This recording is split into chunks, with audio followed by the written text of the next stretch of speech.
Shalom Bapak Ibu Saudara yang terkasih dalam Tuhan. Mari sama-sama sebelum kita mendengar firman Tuhan, saya mengajak setiap kita untuk menundukkan hati kita, diri kita kepada Tuhan, kita berdoa.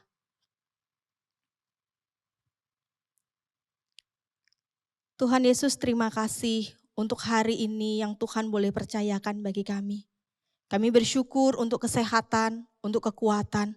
Bahkan ketika saat ini Tuhan, kami boleh bersama-sama dengan keluarga kami duduk diam mendengar firman-Mu. Kiranya Tuhan Kau sendiri yang boleh berbicara kepada setiap kami pribadi lepas pribadi. Tuhan boleh menegur setiap kami, Tuhan boleh membentuk setiap kami. Untuk kami boleh menjadi pribadi yang menyenangkan hati Tuhan melalui firman Tuhan pada saat ini. Tuhan berkati hamba-Mu dengan segala keterbatasannya. Allah layakkan hamba-Mu, Allah mampukan hamba-Mu untuk menyampaikan firman Tuhan pada saat ini. Di dalam nama Tuhan Yesus kami berdoa dan kami bersyukur. Amin.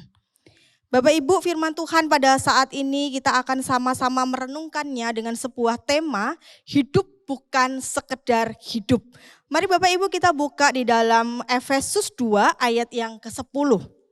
Efesus 2 ayat yang ke-10. Demikian firman Tuhan. Karena kita ini buatan Allah, diciptakan dalam Kristus Yesus untuk melakukan pekerjaan baik yang dipersiapkan Allah sebelumnya. Ia mau supaya kita hidup di dalamnya. Sekali lagi saya bacakan bagi Bapak Ibu Saudara. Karena kita ini buatan Allah, diciptakan dalam Kristus Yesus untuk melakukan pekerjaan baik yang dipersiapkan Allah sebelumnya. Ia mau supaya kita hidup di dalamnya. Bapak Ibu Saudara, suatu ketika saya menonton sebuah iklan dari salah satu toko online.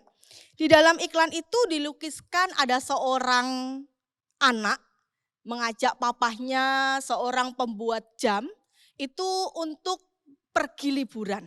Sang anak berbicara, "Pah, ini waktunya liburan sekolah, mari kita pergi liburan." Ketika anak ini berkata seperti itu dengan begitu antusias, sang papa berkata, "Nak, pekerjaan papa banyak sekali. Bagaimana sebagai gantinya papa akan membuatkan sebuah jam dengan kapasitas, dengan kualitas yang terbaik yang hanya ada satu-satunya di dunia ini." Maka sang anak ini pergi meninggalkan papahnya dalam keadaan yang kecewa. Sejak saat itu papahnya berusaha dengan sekuat tenaga, semampunya dia membuat jam yang dia janjikan untuk anaknya. Sampai suatu ketika Bapak Ibu, sang papa ini tidak merasakan yang namanya pergantian waktu begitu cepat. Sampai suatu kali sang papa ini melewatkan momen-momen yang berarti bersama dengan anaknya. Ketika sang anak mengalami satu situasi kehilangan mama, ketika sang anak mempunyai pacar, ketika sang anak itu membentuk sebuah rumah tangga, ketika sang anak itu mencapai di mana karirnya yang begitu bagus, papahnya tidak ada di sana. Bapak Ibu, di tengah-tengah perjuangan sang papa ingin membuat sebuah jam yang memiliki kualitas terbaik untuk anaknya. Maka ketika jam itu jadi, Bapak Ibu sang papa ini kemudian menoleh memberikan jam ini kepada anaknya. Ketika dia menoleh dan dia melihat bahwa anak yang tadinya dia lihat itu masih kecil. Tapi karena dia hanya fokus kepada pembuatan jam, dia melihat anak itu sudah berumur dan hampir tua. Bapak Ibu Saudara yang terkasih dalam Tuhan, ketika sang papa ini melihat itu, maka Bapak Ibu saat itu juga dia berlutut, dia menyesal. Dia melewatkan momen-momen berarti bersama dengan anaknya. Di tengah-tengah penyesalannya, di tengah-tengah ketika dia menangis Bapak Ibu. Ternyata dia bangun Bapak Ibu. Itu hanyalah sebuah mimpi. Ketika dia tahu itu mimpi, dia noleh kepada anaknya. Dia lihat anaknya masih kecil. Kemudian apa yang dia lakukan? Dia peluk anaknya, dia cium anaknya.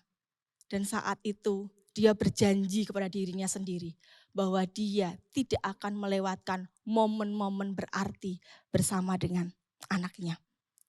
Bapak Ibu, iklan ini kemudian ditutup dengan tulisan, untuk yang berarti, berikan yang paling berarti. Pesan moral dari iklan ini mengingatkan kita untuk memikirkan kehidupan seperti apa yang harus kita kejar supaya tidak sia-sia. Banyak orang yang berpikir begitu mengejar ambisinya sampai dia melewatkan hal-hal yang berarti seperti keluarga, seperti temannya sendiri. Bapak Ibu, pada saat ini saya dan Bapak Ibu akan sama-sama kita boleh belajar. Untuk kita boleh sama-sama memaknai kehidupan seperti apa yang ingin kita kejar. Apakah saya dan Bapak Ibu seperti orang-orang dunia yang mengejar sesuatu hal yang menurut pandangan dunia itu baik. Ada banyak orang itu yang saat ini ingin menjadi YouTuber Bapak Ibu ya. Jadi kemana-mana bikin vlog, kemana-mana bikin TikTok dan lain sebagainya. Supaya apa? Supaya dikenal, supaya apa? Followernya banyak. Dengan tujuan-tujuan tertentu, bahkan Bapak Ibu, ada orang juga yang berpikir bahwa selama saya masih ada saat ini, saya pengen keliling dunia. Ada tujuan yang ingin dicapai seperti itu. Bahkan Bapak Ibu, ada mama-mama muda gitu ya, yang ingin berusaha tetap tampil cantik.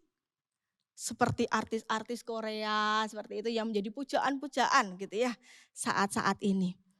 Tapi hari ini Bapak Ibu saya ingin sama-sama mengajak Bapak Ibu untuk kembali lagi melihat bahwa kalau kita masih mengejar keinginan daging, keinginan mata dan keangkuhan hidup, mustahil seseorang dapat mengasihi Tuhan dengan segenap hati, jiwa, kekuatan dan akal budinya.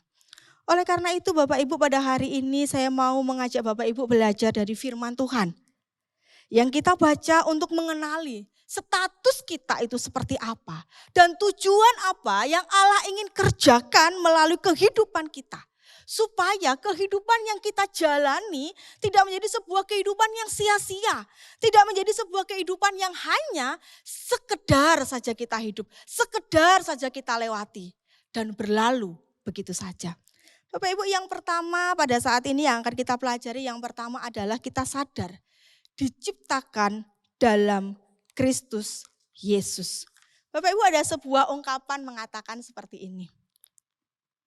Hidup hanya sekali, jadi lakukan apapun yang membuatmu bahagia dan bersama siapapun yang membuatmu tersenyum. Dengan slogan ini Bapak Ibu ada seorang pemuda yang kemudian memaknai kehidupannya dengan cara membahagiakan diri sesuai caranya sendiri. Bapak Ibu, seorang pemuda ini kemudian dia itu ingin menikmati kehidupan yang bebas menurut dia. Di usia yang ke-15 tahun Bapak Ibu, pemuda ini mencoba untuk mengkonsumsi alkohol. Bapak Ibu, ketika pemuda ini mengkonsumsi alkohol, dia merasa bahwa satu kenikmatan tersendiri ketika dia sudah mengalami yang namanya fly seperti itu ya Bapak Ibu. Dia mengalami itu suatu hal yang nikmat, masalah yang dia boleh hadapi seketika itu juga sesaat itu boleh terlupakan. Dan ketika dia mencoba itu Bapak Ibu, ternyata itu tidak hanya sekali.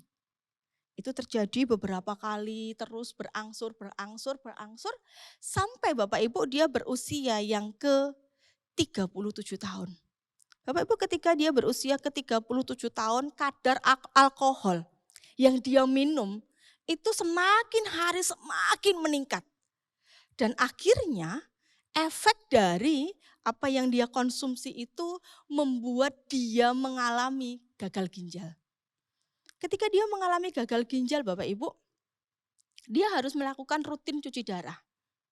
Ke rumah sakit, dia melakukan cuci darah, dan sampai akhirnya ketika dia melakukan cuci darah Bapak Ibu ada satu titik di momen itu dokter mengatakan bahwa ini sudah tidak bisa ditolong lagi dengan cuci darah.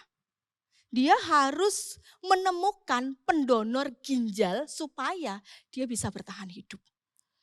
Bapak Ibu, ketika pemuda ini di kondisi yang dia sudah lemah, di kondisi dia di ruang ICU pada waktu itu, sang dokter menyampaikan masalah itu kepada sang mama. Bapak Ibu bisa bayangkan betapa hancurnya hati seorang mama. Ketika melihat anaknya yang paling dia kasihi satu-satunya terbaring, tidak berdaya di ruang ICU. Sang mama ini berkata kepada dokter, "Dokter, lakukan apapun supaya anak saya itu bisa sembuh, bisa selamat." Sang dokter berkata, "Satu-satunya jalan adalah anakmu mendapatkan pendonor ginjal." Bapak Ibu, tanpa pikir panjang, sang ibu ini berkata kepada dokter, "Ambil ginjal saya dokter, saya rela untuk anak saya." Maka Bapak Ibu, sang dokter ini, "Baik ibu, saya cek." Ketika dicek Bapak Ibu, ternyata sang ibu ini memiliki ginjal yang hanya berfungsi satu. Dokter menyampaikan ibu tidak bisa mendonorkan ginjalnya ibu. Ginjalnya ibu memang cocok dengan anak ibu. Tapi yang hanya berfungsi hanya satu. Ketika ginjal itu diambil, maka taruhannya itu nyawa. Bapak Ibu, sang ibu ini kemudian tanpa berpikir panjang dia berkata kepada dokter, "Dokter, enggak apa-apa, ambil ginjal saya asalkan anak saya itu bisa sembuh. Anak saya bisa hidup lagi dokter. Saya rela memberikan nyawa saya untuk anak saya." Maka Bapak Ibu, sang dokter itu mengabulkan permintaan sang ibu. Dilakukanlah operasi perpindahan ginjal dari sang ibu kemudian didonorkan untuk anaknya. Benar apa yang dikatakan oleh dokter di dalam perjalanan ketika sang ibu sudah mendonorkan ginjalnya. Maka yang terjadi adalah ibu ini meninggal. Dan sebelum dia meninggal, dia menuliskan sebuah surat kepada anaknya. Dia katakan, "Anakku yang kusayang, sekarang hiduplah dengan baik dengan kehidupanmu yang baru." Ketika anak ini sadar, siuman, dia bertanya kepada dokternya, "Dokter, di mana ibu saya? Di mana mama saya?" Kemudian sang dokter mengatakan, "Ini pesan dari mamahmu." Ketika dia buka, dia bertanya kepada dokter, "Maksudnya apa dokter?" "Mamahmu telah memberikan yang terbaik untuk kamu. Dia telah mengorbankan dirinya, memberikan ginjalnya untuk kamu. Supaya kamu bisa hidup kembali." Bapak Ibu, ketika anak ini menerima apa yang diberikan oleh mamahnya, dia menangis, dia bersyukur. Tapi Bapak Ibu, rasa syukur dan haru, terima kasih, itu hanya berjalan sesaat. Kemudian ketika anak ini sudah mulai sehat, Bapak Ibu, anak ini kembali kepada kehidupan lamanya. Dia mencoba kembali mengkonsumsi alkohol, dia minum lagi. Bapak Ibu, dari kisah ini saya mau bertanya kepada Bapak Ibu. Ketika Bapak Ibu mendengar kisah ini, coba Bapak Ibu bisa bayangkan satu kata untuk anak ini apa? Tidak tahu terima kasih? Mungkin yang terfikir dalam benak Bapak Ibu durhaka? Atau mungkin Bapak Ibu bisa katakan anak ini itu kurang ajar. Dia enggak tahu pengorbanan mamanya. Bapak Ibu Saudara, dari kisah ini saya mau mengajak Bapak Ibu untuk sama-sama melihat. Bukankah seringkali saya dan Bapak Ibu juga bersikap seperti anak ini? Bukankah di dalam kehidupan saya dan Bapak Ibu yang kita boleh jalani, yang kita boleh dikatakan kita diciptakan di dalam Kristus, bukankah saya dan Bapak Ibu seringkali juga melakukan hal-hal yang sama seperti kehidupan lama kita? Bapak Ibu, mari sama-sama kita boleh lihat dari bacaan firman Tuhan. Di dalam Efesus pasal yang kedua, di ayat yang pertama. Saya mengajak Bapak Ibu untuk sama-sama melihat di sini dikatakan kita diciptakan di dalam Kristus Yesus. Kita mau menengok dulu kehidupan kita yang lama sebelum saya dan Bapak Ibu diciptakan di dalam Kristus Yesus. Bapak Ibu, di dalam Efesus 2 ayat yang pertama dikatakan kamu dahulu sudah mati karena pelanggaran-pelanggaran dan dosa-dosamu. Bapak Ibu, setiap kita itu diciptakan oleh Allah. Desain Allah gitu ya Bapak Ibu. Pertama, manusia diciptakan oleh Allah pertama kali ditempatkan di Taman Eden. Tetapi ketika manusia itu diciptakan menurut gambar dan rupa Allah, manusia itu menjadi sebuah mahakarya Allah. Namun di dalam perjalanan kehidupan manusia, Alkitab mencatat di dalam Kejadian pasal yang ketiga, manusia jatuh ke dalam dosa. Dan dosa itu mengakibatkan manusia mati. Mati di sini adalah mati secara rohani. Bapak Ibu, kalau kita berbicara tentang mati secara rohani, Alkitab mencatat manusia itu tidak hanya orang yang ketika jatuh dalam dosa itu setengah mati atau sekarat, enggak. Tetapi manusia itu mati secara rohani. Bapak Ibu, mati secara rohani itu dikatakan adalah manusia itu tidak menghargai hal-hal yang bersifat rohani. Dalam 1 Korintus 2 ayat yang ke-14 Bapak Ibu boleh baca. Dan yang kedua, ciri-ciri manusia yang mati secara rohani adalah tidak kenal Allah dan hidup jauh dari persekutuan dengan Allah. Dan yang ketiga Bapak Ibu, dia tidak hanya tidak menghargai hal-hal yang rohani, tidak hanya hidup jauh dengan persekutuan dengan Allah. Tetapi akibatnya manusia itu juga apa? Hidup di dalam dosa. Karena tidak peduli dengan firman Tuhan, tidak peduli dengan hal-hal yang bersifat rohani. Bapak Ibu Saudara, ketika kita boleh lihat di sini mati secara rohani. Bapak Ibu, kalau kita berbicara tentang mati, baik itu hewan ataupun manusia, ketika mati itu ujung-ujungnya apa Bapak Ibu? Tidak berguna. Ujung-ujungnya apa? Busuk. Menimbulkan sebuah bau yang tidak enak, pembusukan demi pembusukan yang akhirnya dibuang. Tidak berarti. Itulah kehidupan saya dan Bapak Ibu. Ketika saya dan Bapak Ibu jatuh ke dalam dosa, kehidupan kita adalah kehidupan yang mati secara rohani. Kita tidak peduli dengan Allah. Kita tidak peduli dengan hal-hal rohani, kita tidak mempunyai pikiran-pikiran yang membuat kita ingin menyenangkan Allah. Itu yang pertama yang Rasul Paulus itu katakan kepada jemaat yang ada di Efesus. Dan yang kedua Bapak Ibu dikatakan bahwa kita tidak hanya mati di dalam dosa, tetapi kita diperbudak oleh dosa. Bapak Ibu kata diperbudak oleh dosa. Kalau Bapak Ibu boleh perhatikan di ayat yang kedua. Di ayat yang kedua dikatakan, kamu hidup di dalamnya karena kamu mengikuti jalan dunia ini. Karena kamu menaati. Bapak Ibu, saya mengajak Bapak Ibu untuk melihat dua kata, yaitu mengikuti dan menaati. Kalau kita boleh lihat terjemahan harafiahnya yang sebenarnya Bapak Ibu, itu menggunakan kata berjalan. Gitu ya. Kata berjalan itu yang menunjukkan suatu gaya hidup atau kebiasaan. Jadi boleh dikatakan Bapak Ibu bahwa manusia itu sudah begitu terbiasa berbuat dosa. Atau dengan kata lain manusia itu diperbudak oleh dosa. Bapak Ibu saya gambarkan seperti ini. Ketika kita masuk di ruangan itu bau.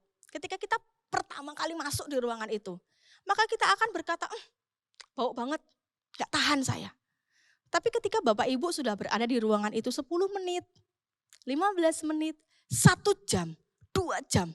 Maka Bapak Ibu bau yang pertama yang tadinya menyengat kita berkata bau ini. Maka itu menjadi sebuah kebiasaan yang kita anggap gak ada lagi. Demikian juga Bapak Ibu ketika kita berbicara bahwa saya dan Bapak Ibu diperbudak oleh dosa. Maka kehidupan yang kita jalani hari lepas hari yang kita boleh lalui semuanya ujung-ujungnya membawa kita berjalan membuat kebiasaan itu, dosa itu di dalam kehidupan kita. Dan dosa yang kita lakukan Bapak Ibu, Alkitab mencatat Bapak Ibu dikatakan bahwa kita berada di bawah murka atau hukum Allah. Bapak Ibu ayat yang ketiga dikatakan, sebenarnya dahulu kami semua juga terhitung di antara mereka. Ketika kami hidup di dalam hawa nafsu daging dan menuruti kehendak daging dan pikiran kami yang jahat. Pada dasarnya kami adalah orang-orang yang harus dimurkai sama seperti mereka yang lain. Bapak Ibu, ketika saya dan Bapak Ibu mati di dalam dosa, diperbudak oleh dosa, ujung-ujungnya kita itu berada di dalam apa? Murka Allah. Tetapi syukur kepada Allah Bapak Ibu, karena rahmatnya Allah itu mengasihi saya dan Bapak Ibu saudara sekalian. Karena kasihnya Allah itu mengutus Yesus Kristus untuk datang ke dalam dunia, menggantikanku dan menggantikanmu. Sehingga kita boleh katakan Bapak Ibu mati di dalam dosa, diperbudak oleh dosa, murka Allah. Tapi hanya karena kasih karunia Tuhan, engkau dan aku dicipta ulang di dalam Kristus Yesus. Bapak Ibu, kata dicipta ulang gitu ya, kata diciptakan di dalam Kristus Yesus itu menggunakan kata ketiso. Atau kalau bahasa Ibraninya itu kata barah Bapak Ibu. Kalau Bapak Ibu boleh perhatikan di dalam Kejadian, kata barah. Nah Bapak Ibu, kata ini ketiso atau barah ini itu hanya boleh dipakai oleh siapa? Oleh Allah. Jadi saya dan Bapak Ibu tidak berhak memakai kata ini. Karena apa? Kata ini itu hanya yang bisa melakukan itu hanya siapa? Hanya Allah. Jadi ketika saya dan Bapak Ibu dikatakan diciptakan ulang di dalam Kristus Yesus. Ketiso itu yang dilakukan oleh Allah sendiri di dalam penciptaan ini Bapak Ibu. Dalam penciptaan ulang itu manusia itu pasif. Bapak Ibu, kata ini itu menunjukkan bahwa manusia pasif, tidak ada andil sedikit pun di dalamnya. Hanya oleh Allah anugerahnya di dalam Kristus Yesus. Bapak Ibu, kehidupan yang kita boleh nikmati, kehidupan baru diciptakan di dalam Kristus Yesus. Itu semuanya hanya karena anugerah semata. Bapak Ibu Saudara, di dalam kehidupan yang baru yang Tuhan percayakan bagi engkau dan bagiku untuk kita boleh jalani. Ketika hari ini engkau dan aku ada di tengah-tengah dunia yang hari ini Tuhan percayakan, di tengah-tengah keluarga yang hari ini Tuhan percayakan bagi setiap kita. Maka mari kita boleh sadari di dalam kita menjalani kehidupan ini. Ada status baru yang Tuhan itu sudah sematkan di dalam kehidupan kita. Ada status baru yang Tuhan itu berikan bagi kita. Bahwa kita adalah ciptaan baru di dalam Kristus Yesus. Kehidupan baru yang Tuhan itu berikan bagi setiap kita. Kehidupan baru dengan masa depan yang baru yang berpusat pada Kristus. Bapak Ibu, kehidupan baru yang Tuhan itu berikan bagiku dan bagimu adalah sebuah kehidupan yang seharusnya, selayaknya kita tujukan, kita pusatkan kepada siapa? Kepada Kristus yang menjadi tujuan di dalam kehidupan kita.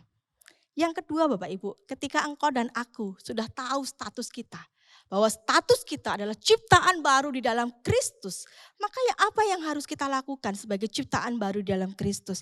Bapak Ibu, Alkitab mencatat di dalam Efesus 2 ayat yang ke-10 dikatakan bahwa saya dan Bapak Ibu diciptakan di dalam Kristus, itu ada sebuah tujuan yang Allah itu ingin kerjakan melalui kehidupan kita. Yaitu apa Bapak Ibu? Untuk melakukan dan hidup dalam pekerjaan baik. Bapak Ibu, saya mengajak Bapak Ibu untuk sama-sama membayangkan seorang tukang kursi. Ketika dia sedang membuat mebel, membuat kursi, Bapak Ibu pastinya ketika dia membuat desain kursi dengan satu tujuan bahwa kursi itu adalah untuk apa? Dibuat duduk. Membuat orang nyaman ketika duduk di situ, membuat orang betah dengan segala kelelahan ketika duduk di situ. Ada sebuah kelegaan. Tapi Bapak Ibu, ketika kursi itu dipakai untuk memanjat, membetulkan lampu, bisa enggak? Bisa. Ketika kursi itu dipakai untuk mengganjal pintu, bisa enggak? Bisa. Ketika kursi itu dipakai untuk tempat dispenser, bisa enggak? Bisa. Tetapi dia tidak berfungsi seperti tujuan dari sang pembuat. Demikian saya dan Bapak Ibu. Di dalam kehidupan yang kita boleh jalani saat ini, kehidupan baru yang Kristus itu boleh berikan bagi setiap kita. Kalau kita berbicara tentang kehidupan baru yang Kristus berikan, berarti kehidupan kita saat ini seharusnya kita jalani sesuai dengan apa? Sesuai dengan maunya Tuhan, bukan maunya kita lagi. Ketika kita mengarahkan pikiran kita, ketika kita mengarahkan mata kita, ketika kita mengucapkan sesuatu, ketika kita melakukan sesuatu, Bapak Ibu, tujuan kita adalah untuk Kristus. Bahkan Alkitab mengatakan bahwa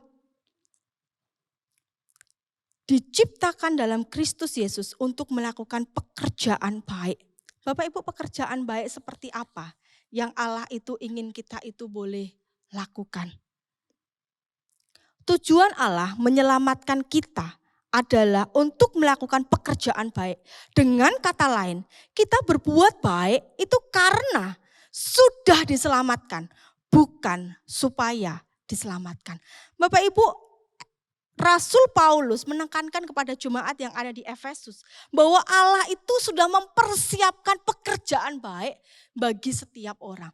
Pekerjaan baik ini Bapak Ibu gitu ya, perbuatan baik ini mari sama-sama kita boleh memiliki konsep yang sama. Bahwa ketika saya dan Bapak Ibu melakukan sebuah pekerjaan baik, itu bukan supaya setiap kita memperoleh keselamatan.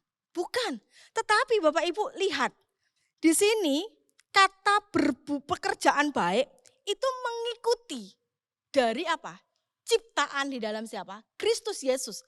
Berarti pekerjaan baik ini disiapkan bagi setiap orang yang sudah mengenal dan percaya kepada siapa?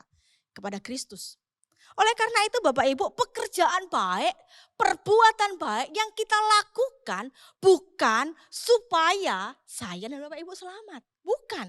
Tetapi perbuatan baik yang kita lakukan itu supaya saya dan Bapak Ibu itu memuliakan Tuhan. Di dalam Matius 5 ayat yang ke-16 Bapak Ibu dikatakan demikianlah hendaknya terangmu bercahaya di depan orang supaya mereka melihat perbuatanmu yang baik dan memuliakan Bapamu yang di surga. Bapak Ibu, dari Matius 5 ayat yang ke-16 ini kita boleh sama-sama melihat bahwa perbuatan baik kita itu lakukan dengan sebuah tujuan supaya apa? Bapa kita di surga dipermuliakan. Bapak Ibu, di dalam pekerjaan baik yang Allah persiapkan bagiku dan bagimu, itu menjadi sebuah tujuan di dalam kehidupan baru yang kita itu boleh jalani. Di dalam katekismus Bapak Ibu dijelaskan tentang perbuatan baik.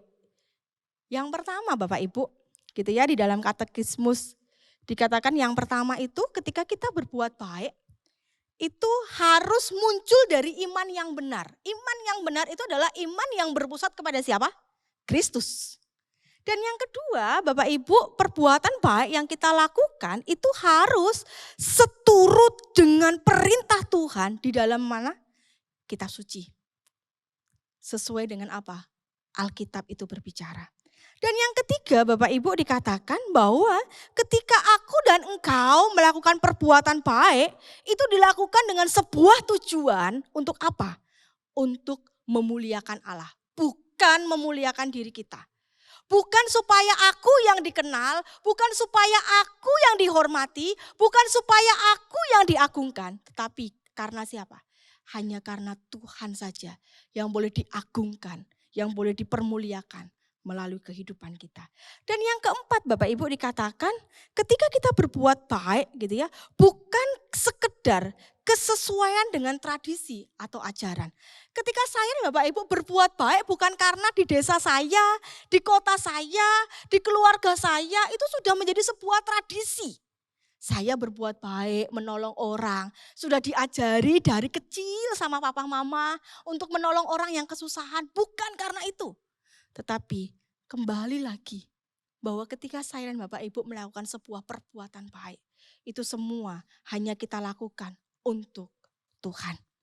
Bapak Ibu Saudara, melakukan pekerjaan baik dengan sebuah tujuan agar nama Allah dimuliakan melalui kehidupan kita.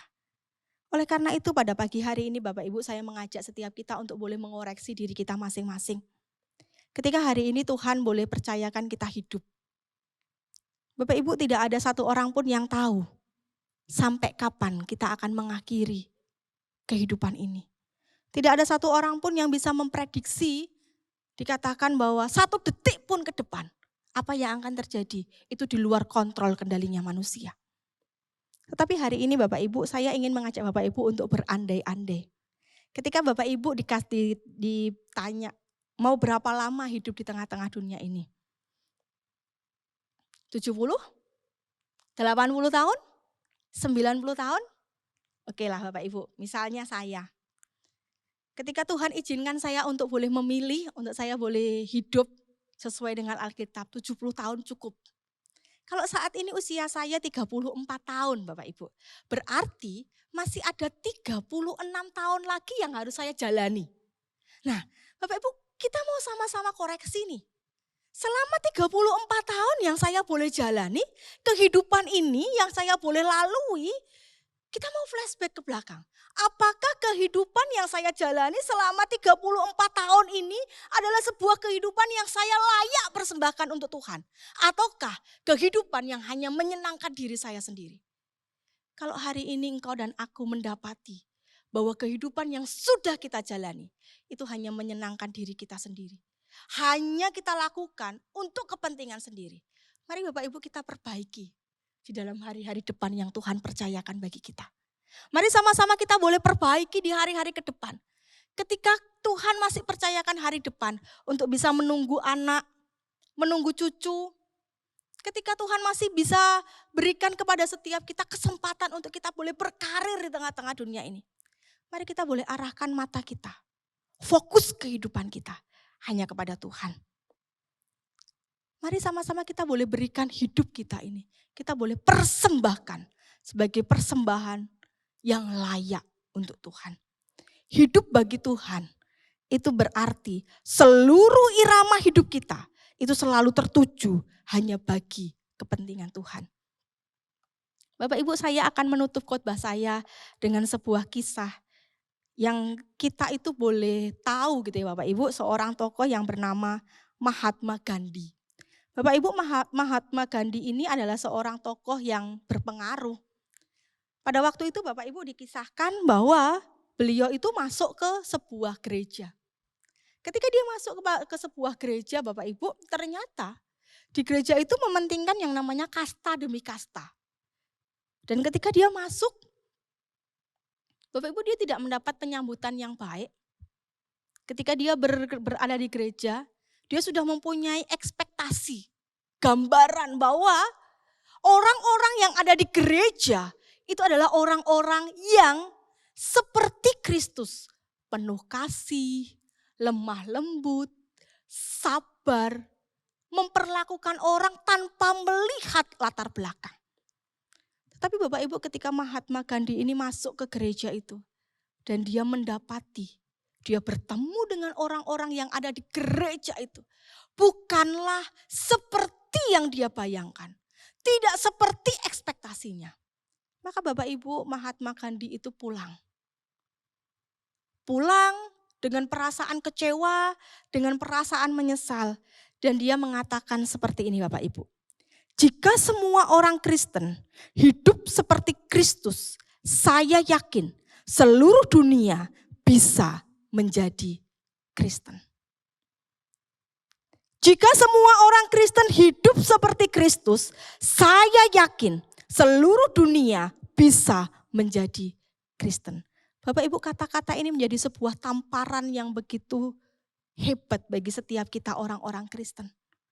Bagaimana saya dan Bapak Ibu menjalani kehidupan ini? Apakah kita menjalani kehidupan ini sekedarnya saja? Pokoknya begitu lewat saja. Ataukah saya dan Bapak Ibu menjalani kehidupan ini? Kita memikirkan, untuk saya hidup hanyalah bagi Kristus. Bapak Ibu Saudara, ketika hari ini engkau dan aku di tengah-tengah dunia yang Tuhan percayakan, mari sama-sama kita boleh memperbaiki kehidupan kita. Kita diingatkan bahwa Tuhan telah mempersiapkan pekerjaan-pekerjaan baik untuk kita. Jadi setiap anak-anak Tuhan itu memiliki panggilan masing-masing. Ketika hari ini Tuhan itu percayakan dengan bidang kita masing-masing. Ketika hari ini kita itu menjadi seorang dokter, maka lakukanlah pekerjaan menjadi seorang dokter itu untuk memuliakan Tuhan. Ketika hari ini Tuhan percayakan kita menjadi seorang pengusaha, maka Bapak Ibu jalanilah usaha yang hari ini Tuhan percayakan. Itu dengan takut akan Tuhan. Ketika hari ini engkau dan aku dipercayakan dengan segala profesi kita masing-masing. Mungkin menjadi ibu rumah tangga. Maka kerjakan itu dengan sungguh-sungguh. Seperti untuk Tuhan. Ketika engkau mendampingi suamimu, ketika engkau mendidik anak-anakmu, lakukanlah itu dengan segenap hatimu.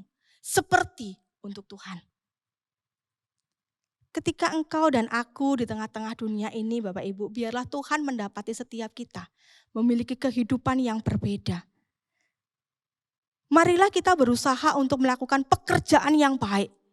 Supaya nama Tuhan dipermuliakan, menyenangkan Tuhan, dan menjadi berkat bagi sesama. Dan biarlah setiap orang yang melihat kehidupan kita, mereka memuliakan Tuhan. Mereka mengenal Tuhan yang kita percayai di dalam hidup kita. Kiranya Allah Roh Kudus memberikan kita kekuatan dan menolong kita di dalam menjalani kehidupan ini. Supaya berkenan di hadapan Tuhan. Amin. Kita berdoa.